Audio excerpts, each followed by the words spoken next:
மனிதன் படிக்கலை என்றால் மிருகம் மாதிரி நிற்பான், காட்டு மிராடியா நிற்பானா இல்லையா? படிக்காதவர்கள். படிப்பு என்பது அவர்களை என்ன செய்யும்? பதமாக்கி ஒரு இடத்துக்கு கொண்டு வரும், அவர்களை பண்படுத்தும், அவருக்கு பேச சொல்லிக் கொடுக்கும், அடங்க சொல்லிக் கொடுக்கும். அப்படித்தானே சொல்றாங்க. நான் கேட்குறேன், ஒரு 50 ஆண்டுகளுக்கு முன்னாடி நடந்த டிவோர்ஸ் எல்லாம் எடுங்க, கணக்கு போட்டு பார்ப்போம். பெர்சன்டேஜ் படி தான் பார்க்கணும். ஏன்னா 50 ஆண்டுகளுக்கு முன்னாடி இருந்த சனத்தொகையும் இப்போ உள்ள சனத்தொகையும் வித்தியாசம். பெர்சன்டேஜ் படி பார்த்தா, நான் கணக்க சொல்லல, நம்பரை சொல்லல, வீதாசாரத்தை பார்த்தா அன்றைக்கு உள்ள வீதாசாரம் டிவோர்ஸ் கூடையா இப்போ கூடையா? இப்போ கூட தானே.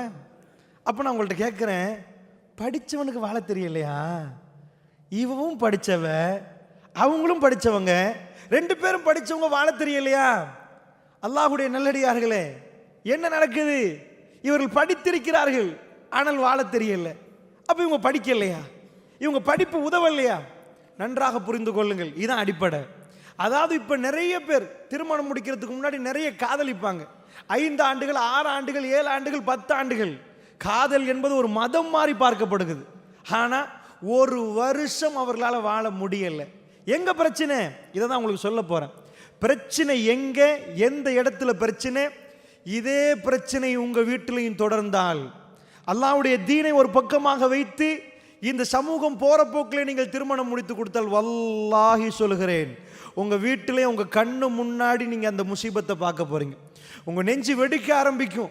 உங்க பிள்ளைகளா இந்த மாதிரி அவல நிலையில் பாதிக்கப்பட்டு உங்க கண்ணு முன்னாடி நிற்கிறது உங்க பிள்ளைகளா துடிப்பீர்கள். எக்கச்சக்கமாக நடக்குது அல்லாஹ்வுடைய இல்லையா? அண்மையில் லண்டன்லேருந்து ஒரு கால் பண்ணாங்க. என்ன சொன்னாங்கன்னா, அவங்க ஏரியாவில் ஒரு பிரச்சனையை பேசினாங்க. சாதாரணமாக என்ன பிரச்சனைனா, இப்போ டிவோர்ஸ் பண்ணின உடனே அவங்க என்ன நடக்குதுன்னா, அந்த நாட்டில்